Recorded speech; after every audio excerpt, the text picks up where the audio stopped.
God made it very clear that I was actually supposed to be going to seminary at that time of my life. So ever since then, it's been just a very easy process.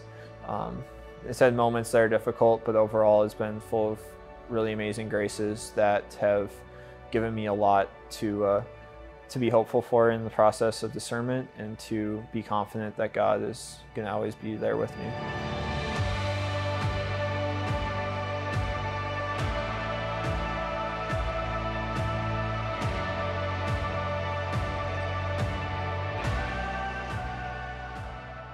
So my name is Jacob Schepp. I'm from Bismarck, North Dakota, and I'm a part of St. Mary's Parish. So growing up, I was from a Catholic home. I attended Catholic high school, grade school, middle school, all the way through school growing up. I attended Catholic schools, but the faith was something like we went to Mass on Sundays, we went to Catholic school, did all of the things at the schools, but that really was basically what my faith was. And then in high school, I went to St. Mary's Central High School, and going to St. Mary's provided a lot of really good role models for me, both within my peers and within the teachers that were there.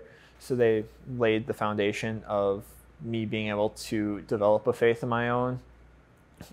They were the first ones to really show me how to live a life that was centered around God, but also that could be very joyful and happy, and they were successful, and have great family life and have really great friendships.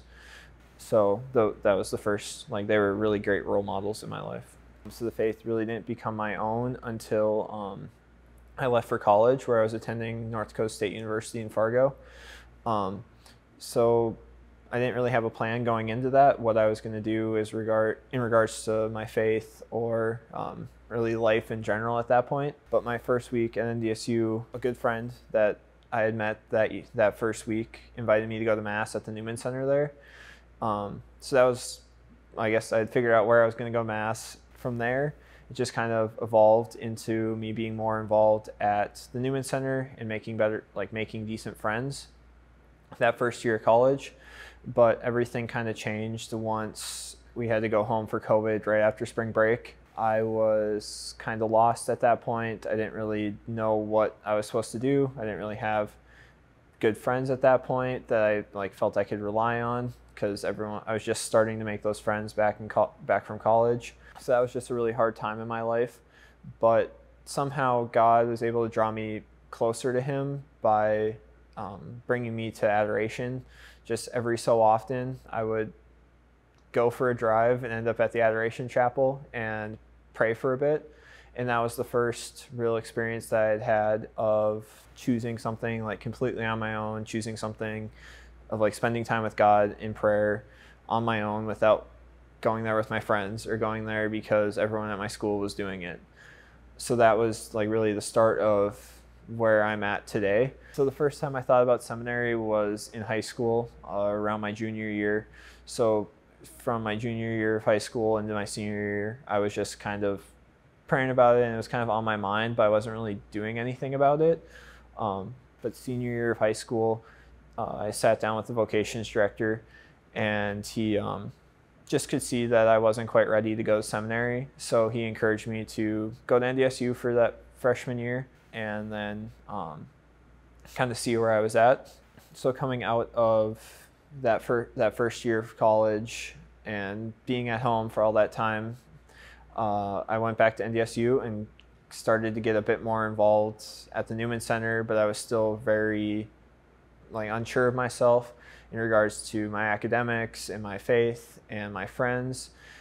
But in the spring semester of that second year I was in Fargo, I was asked to help with a fundraiser at the Newman Center, and that was really the thing that I would say flipped the switch within me to bring me to where I am today. That was the first time I had really been able to do something that was completely not for myself. I was able to work on something that was benefiting someone else, and that really brought me out of myself. I really don't know why I said yes to doing that thing, but I know that somehow God was working to use that event to pull me out of myself and to bring me closer to Him. So after that fundraiser, I was invited to work at the Newman Center the following year as a student peer minister. And during that work, I really discovered the joy of doing things to bring others to Christ, of seeing freshmen come to college and encounter really good friends in their lives and encounter the Lord in their own way that they couldn't do without leaving home and being on their own. So that was a really amazing experience. And that experience also led me to really foster some great friendships with those around me that I had been developing for the past 2 years. So in that time of my third year at NDSU, I also was pursuing a girl, and I would say that was the first time I had pursued a girl in a really mature and responsible manner. Really actually learning how to treat women in a dating relationship, the way that they should be treated. But the girl at that time also said that she wanted to slow down with where we were at. And very soon after that, God made it very clear that I was actually supposed to be going to seminary at that time of my life. So ever since then, it's been just a very easy process. It's had moments that are difficult, but overall it's been full of really amazing graces that have given me a lot to be hopeful for in the process of discernment, and to be confident that God is going to always be there with me.